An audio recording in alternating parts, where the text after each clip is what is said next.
buhay ng araw ko, isang hindi na galing sa'yo ay sumisigla tong puso ko.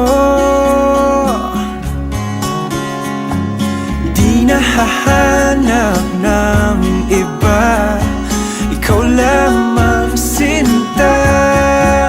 Sa tuwi na ay mamahalin kita,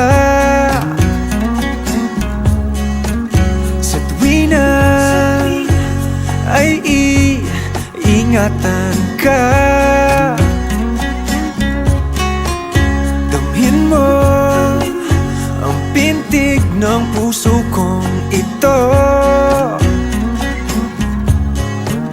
hindi ka ipagpapalit sa mundo. Sa tuwi na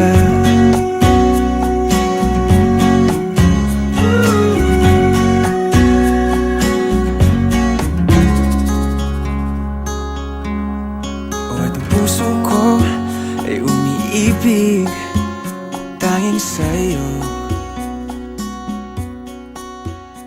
Sa panaginip araw-gabi.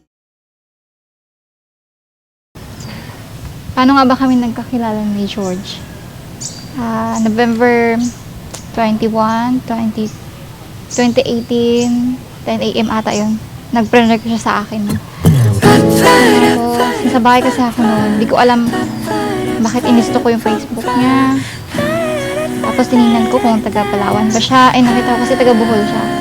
And then, in-accept ko siya. Sabay, after ko siya in-accept, nag-hi ako sa kanya. Nag-reply naman siya. Tapos yun, nagkamustahan kami. And then, nagkita kami sa unang meet namin ay sa Chowlong. Kumain kami Chowlong. Inaakalang ikaw pala ang makakasama. Ang hanap ko noon, ibang-iba sa ngayon. Ika'y dumating. And kasama ko po yung kaibigan ko noon. Sabi niya, para daw matagal na kami magkakilalang dalawa. Kasi nga parang matagal na kaming magkaibigan. Parang ganun sabi ng kaibigan. Handa kong gawin ang lahat, magkapiling ka lang. Walang ihigit sa'yo, ikutin pa ang mundo. Ako'y babalik sa'yo. Bago lang kami nagkilala, yung parang ganun. And then, sinama ko siya sa Christmas party namin yun. Tapos pinakilala ko siya sa mga kaibigan ko. Sabi ko sa best friend ko, bestie, si George. Sabi ko sa kanya, sabi niya, pag nandigaw daw sa akin si George, wag ko na raw patagalin. Sagutin ko na siya agad. Nagulat naman ako doon kasi nga, sabi niya, sagutin ko talaga. So yun, nagsimula kami na magka-text, chat, tapos matutulog kayo mga alas 12 na, magtatawagan, tapos pag mga mga day off namin, kain tayo sa labas, samahan mo ko, bitay ng ganito, ganyan. Ayun, sabay, mahilig kami mag-videoke, karaoke, ganun. Ayun na-develop kami sa isa't isa, tapos hindi naman kami dumating sa point na nagtanungan kami kung may kasintahan ba siya. Kasi nga naiilang ako, wag kasama ko siya, kasi nga mamaya may asawa na pala siya, pero hindi naman pala, single naman pala talaga siya. And then yun, siguro parang 1 month ata na basta naging magkaibigan lang din kami, hindi naman sabi na tagal kami magkaligawan. And then, lagi siya nagkukwento sa akin na nakita na raw niya yung babae na gusto niya maging girlfriend, gusto niya mapangasawa, yung parang gano'n tayo. Tapos, sabi ko, sino ba yun siya? Sabi niya, basta lagi ko siyang kasama, tapos parang matagal na kami magkakilala. Sabi ko, kailan mo ba siya papakilala? Sabi niya, basta malalaman mo rin yun. Tapos sabi ko, tapos yun nga, tapos siyang tatanong din sa akin kung ako daw, nakilala ko na ba yung forever ko, yung parang ganun. Yun na, sabi ko, oo, nakasama ko na siya. Tapos sabi niya, sino ba yun? Sabi ko, basta sasabihin ko lang din sa'yo. Kumbaga lagi kami nagbibiro ang dalawa. And then, Pasko yun, sinama ko siya sa bahay. Tapos, nga, Christmas party namin, nag-exchange gift din siya. Sabay, pinakilala ko sa mama at papa ko. Tapos, doon siya nag-Christmas sa bahay, nag-picture taking, kumain kami, yan. After nun, pagka New Year, sabi niya kasi, bago mag-New Year pala, may sasabihin na raw siya sa akin. Sabi ko, sige, ano ba yung sasabihin mo? Sabi niya, basta Ana, sa January 1 na lang, sabi niya. And then sabi ko, o saan ba tayo mag-uusap? Sabi niya, sabi niya, sa Baywalk na lang, o kaya sa labas tayo kumain. Naisip ko kasi malapit yung dagat sa bahay namin. Sabi ko, dito na lang malapit sa bahay namin. Sabi, sige. Tapos nagpaalam ko sa mama ko, ma, sabi ko, alis kami ha. Pupunta kami punta kami dagat. Maliligo ata kami, parang ganun. Maligo kami or manginas kami, parang ganun. Tapos yun, hindi, maganda rin yung panahon, buti na nga lang di umulan. Hindi, sabi ko, nagtapat na siya kasi nga, sabi niya, Ana, may sasabihin ako sa'yo. Sabi niya, ganito kasi yan, Ana, sabi niya. Siyempre, nung nakilala kita, sabi niya, mabait ka, nahulog yung loob ko sa'yo, sabi niya, gano'n. Tapos yun, sabi niya, nahihiya talaga akong tanungin kita. Kasi nung araw na yun, kinakabahan talaga siya noon. Sabi ko, huwag kang kabahan. Sabihin mo yung nararamdaman mo. Sabi niya, Ana, sunod na araw na. Sabi ko, hindi, ngayong araw na tayo ngayong araw mo na sabihin. Sabi ko sa kanya, malay mo, yung tanong mo sa akin, isagutin ko rin, sabi ko sa kanya.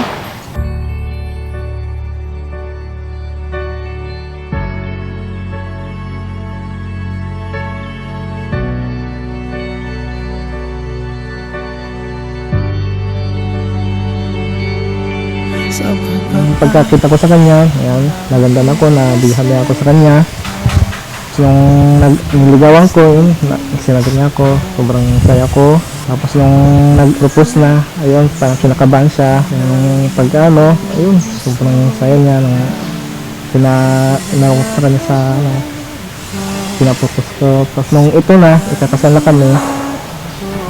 Ayan, medyo excited kami sa isa't isa. Ang puso, ikaw ang pag-ibig na hinintay. Puso ay nalumbay. Sabi niya, sige, ganito. Sabi niya, pwede ba kita maging girlfriend? Sabi niya sa akin, sabi ko. Nga, pero kung hindi mo ko sasagutin yun, maghihintay ako, sabi niya. Sabi niya, hintayin ko yung sagot mo, anak, kung kailan, sabi ko. Sabi ko, hindi ka naman mahirap mahalin. Nahulog din naman yung loob ko sa'yo. Sabi ko, oo naman, pumapahal ako maging girlfriend ka.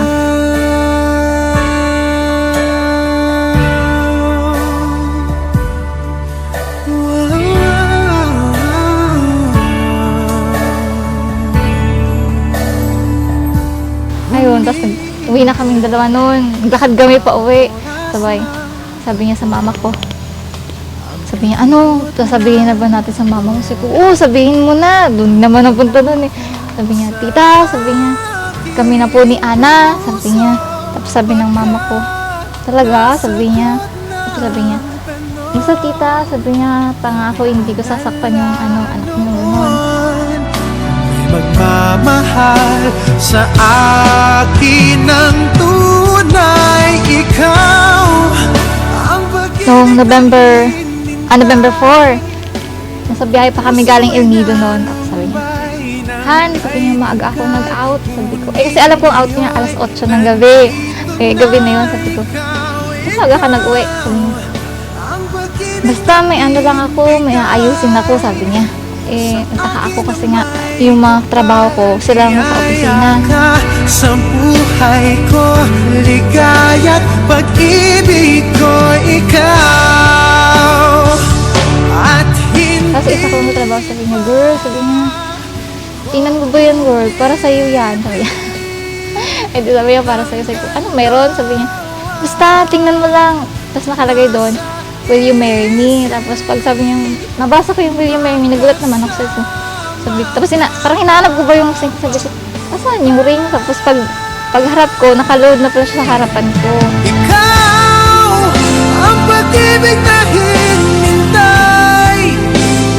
Puso ay nalumbay ng kay tagal. Ngunit ngayon, nandito na ikaw. Mahal na mahal kita. Ito lang masasabi ko sa'yo. Sabi nga na forever and never nga daw eh. Aalagaan kita ng maayos. Ito na ikakasal tayo. Na-excite ako. Iano na tayo sa Panginoon. At medyo kinakabalang eh. Pero excite ako. Pag ano natin, pagsama, walang magbibitaw. Mahal na mahal kita.